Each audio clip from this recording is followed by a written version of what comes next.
Gente, vamos lá. Antônio. Bom, primeiro eu quero solicitar esclarecimentos de alguém da direção do sindicato a respeito da avaliação de desempenho. O que é esse processo de avaliação de desempenho 360 graus e quais são as vantagens que o servidor terá? Esse é um ponto. Quero também saber, apesar de já ter lido no site do sindicato, que vocês defendem o percentual de reajuste para 2013 de 7,89, conforme o MEC determina com base numa portaria, e aí portaria para o MEC tem mais valor que a lei do piso, né? Porque assim, esse ano o reajuste do piso deve ficar em torno de 20%, né? Por conta do crescimento do valor aluno ano, que deve girar em torno desses 20%. E esse é o percentual que nós devemos exigir do governo do Estado. Entretanto, eu já li no site do Simprorecema que vocês defendem o 7,89, que é um crime, né? É um atentado à legislação brasileira. O MEC está tentando impor uma portaria sobre uma lei, né? E lamentavelmente registra-se que a direção do sindicato acompanha o MEC junto com a CNTE. Mas eu quero ouvir de Júlio qual é o percentual que vocês defendem de reajuste para esse ano. E por último, eu quero que alguém explique como é que vai ficar a política salarial dos professores no estado do Maranhão. Porque colocar a tabela é muito fácil. Eu queria que alguém explicasse aqui para a gente poder levar para as nossas escolas e dialogar com os colegas a respeito de qual política salarial está contida no estatuto e quais os benefícios que ela poderá trazer para o servidor. É isso. O Renzo.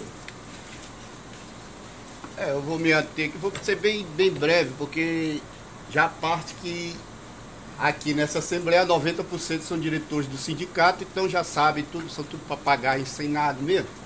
Já sabe o que vai votar, o que vai fazer, o que não vai fazer. De propósito, não houve divulgação da Assembleia exatamente para isso. E se aprofundando mais ainda a questão dessas assembleias regionais que, se é uma decisão estadual, a Assembleia tinha que ser geral. Mas isso aí foi inventado exatamente para não respeitar quando perdem uma Assembleia e para não respeitar.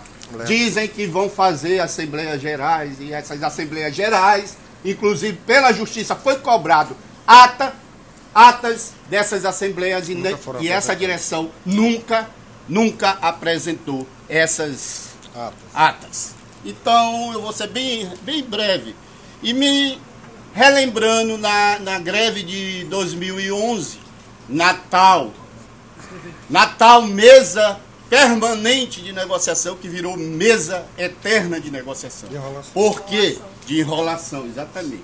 Porque fazia parte, inclusive a minha pessoa, fazia parte daquela comissão de negociação, que foi foi uma batalha para essa direção abrir espaço para os professores participarem dessa comissão, e eu estava presente. E nessa comissão, que a gente se reunia com o vice-governador Washington e mais alguns secretários, inclusive o secretário de Educação, e a greve estava funcionando, a greve estava forte, inclusive, vamos colocar aqui, principalmente no interior, e a greve estava muito forte, e a categoria, o governo sempre com essa proposta da mesa eterna permanente de negociação, e a categoria foi contra, e o sindicato não respeitou a categoria, não respeitou a Assembleia foi... Exatamente, mas vou falar. A Assembleia saiu com a posição de permanecer na greve, o sindicato, mais uma vez, com as tais assembleias regionais, que até hoje não tem atas, mas tudo bem, decidiu acabar e ir sentar na mesa de negociação com o governo. E aí, aquela comissão, que era feita por vários professores, se dissolveu e a direção do sindicato foi para dentro da mesa de negociação. E de lá para cá, não tivemos ganhos nenhum. Então não tem que estar... Não vou mais nem repetir, porque até o próprio Júlio disse. Progressões, titulações, tudo que foi colocado na mesa. Esse estatuto aí que não tem a categoria. Não tem a categoria. esse estatuto, porque uma mesa de negociação, o certo é você sair da mesa de negociação e ter uma assembleia. E de lá para cá não teve nenhuma para se discutir isso aí. Ok. Agora, para encerrar,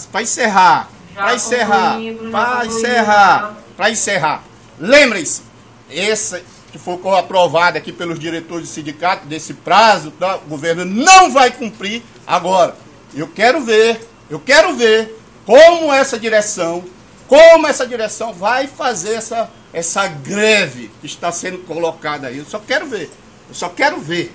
Porque a categoria não vai defender esse estatuto aí, que está prejudicando a categoria. A categoria não aceita esse estatuto. Ninguém vai fazer greve por esse estatuto aí. Ok, próximo inscrito. Primeiramente, é lamentável a forma como foi divulgada essa Assembleia. Nós temos vários locais para ampla divulgação, como o site, programa da rádio que eu ouço todo dia, que eu ouvi poucas vezes, televisão, jornais impressos, e não houve a divulgação dessa Assembleia. Outdoor, tá cheio de outdoor aí. Cheio de outdoor comemorando a vitória do que foi o professor que fez, não foi eles. E defenderam fora. Mas na realidade eu não vim aqui para lamentar isso aí. Isso aí já foi. Eu vim para ver isso aqui, esse artigo 3º da jornada de trabalho. O professor no exercício da docência terá 1/3 da sua carga horária destinada a atividades extraclasse. Até aí tudo bem. O problema é lá no finalzinho. Nós sabemos as condições que hoje as escolas apresentam para que o professor vá cumprir seu horário pedagógico, fazer suas atividades extraclasse dentro da escola. Isso aí tinha que ter sido retirado do artigo, da proposta. O professor, os diretores já procuram um pé para prender o professor dentro da escola. Agora eles têm isso aí, num local onde o professor não tem condição de realizar sua atividade. E a lei do piso não diz isso, né? E a própria lei do piso não diz que o professor, e não existe nenhuma lei no Estatuto do Servidor, ou no próprio Estatuto do Magistério, que agora tem, que obriga o professor a ficar na escola. Mas agora, quando vocês colocam isso aí, o diretor que já é um ditador dentro da escola, agora não tem como o professor fugir. Ele vai ser obrigado a ficar dentro da escola com aquele velho argumento: se você não ficar dentro da escola, você vai levar falta. Se você não ficar dentro da escola para vir cumprir sua atividade extraclasse, você vai levar falta. Então, a atividade não é só planejamento. Já falei, atividade extraclasse. Então, era essa a minha colocação com relação a isso.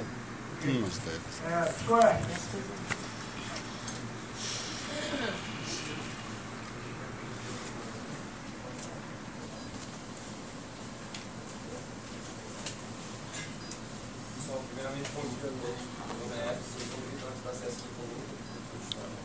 Antes de falar, eu queria parabenizar as mulheres que estão apresentando pela semana do 8 de março. E dizer que, inclusive, é uma data importante, uma semana importante, porque no Brasil, a cada 2 horas, uma mulher assassinada. Em São Rio de Janeiro, aumentou o caso de estupro em 88%. E o Maranhão é que tem o maior índice de mulheres que morrem quando no caso de parto, chama de morte de natalidade. Algo, e é fruto também, inclusive, das políticas que o governo de ontem implementado está sucateando, tal como foi a Fernanda Cardoso dos serviços públicos do Brasil. Inclusive, queria incluir aqui um jornal da CSP agora, que tem essa necessidade. Em relação ao debate que está colocado também, primeiro em relação à meritocracia, né?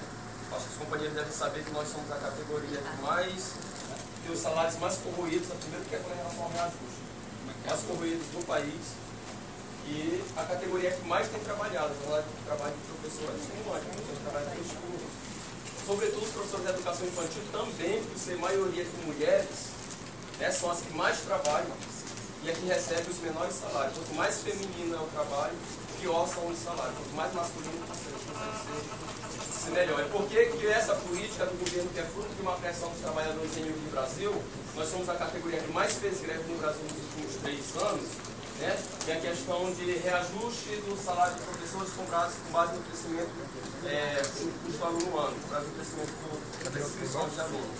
Nós temos uma defasagem salarial de 60% comparado a outras categorias com o mesmo nível de escolaridade, 60% da nossa capacidade salarial. Por isso, a política do piso. O que acontece? A Dilma baixou agora uma portaria, infelizmente a CNTE está indo junto, inclusive querem indexar os nossos salários ao INPC, né? E que o reajuste, como o Antônio falou, que poderia ser em torno de 20%, está sendo em torno de 7,97%, se não falha a memória. Ou seja, é uma política do governo que ataca os trabalhadores que eles reconhecem que são os trabalhadores mais penalizados, com salários mais corridos no Brasil, e infelizmente a CNTE e o Simpresem aqui estão abraçando esse reajuste rebaixadíssimo. Daqui a uns 5, 10 anos a gente vai estar recebendo salário mínimo. E fora da lei, né? O piso salarial, ao invés de se transformar no piso mínimo, está se transformando em teto para a categoria em todo o Brasil. Também queria aqui propor aos companheiros, rapidinho, que é importante, que no dia 24 de abril, está tendo várias organizações do Brasil, inclusive a CSP com lutas, e organizações, inclusive, ligadas à FUT, que é contra o ACE. Nós estamos querendo fazer uma unidade com a CNTE também, que tem um ato dia 24 em Brasília, mas infelizmente a CNTE está abrindo mão da marcha para não unificar com as outras categorias e está chamando simplesmente um ato no Congresso para pressionar o governo Dilma a aprovar o PNE, que é um PNE privatista. Vou explicar por quê. Tem duas questões que estão ligadas, inclusive, à meritocracia, que retira dinheiro da educação pública. Da escola pública, da educação pública, e transfere para a educação privada, transfere para a educação privada, daí o PPP, que é parceria público-privada, e os maiores beneficiados com isso são justamente os setores que mais criminalizam os professores. A Fundação Roberto Marinho, Fundação Ayrton Senna, que permanentemente está criminalizando professores, são os que mais serão beneficiados com a parceria público-privada. Se retira dinheiro da educação pública, a tendência é que a crise se aprofunde mais ainda. Quem vai ser ocupado por isso? Quem vai ser o responsabilizado por isso? Os professores. Aí vem a questão da meritocracia. Ou seja, implantar a meritocracia, infelizmente os companheiros do Simpresem estão fazendo isso, significa aprofundar o processo de criminalização dos professores no Brasil. Por isso a gente acha que os companheiros têm que repensar nisso. Um dos principais gargalos desse estatuto é justamente a criminalização. Desde que o governo faça isso, a gente organiza a categoria para reagir, mas não a partir da nossa própria direção sindical. E por último, para encerrar, queria convidar os companheiros que estão presentes aqui, que vão ficar o dia todo, a gente participar de um ato, inclusive está passando um panfleto aqui, em frente à prefeitura, tá? Porque também o prefeito Edivaldo Holanda, infelizmente, também está se recusando a implementar um terço hora de atividade ainda que os professores bateram o pé nas escolas municipais, e mais de 80% das escolas já implementaram o terço hora de atividade, mesmo com a vontade do prefeito Edivaldo Holanda. Valeu.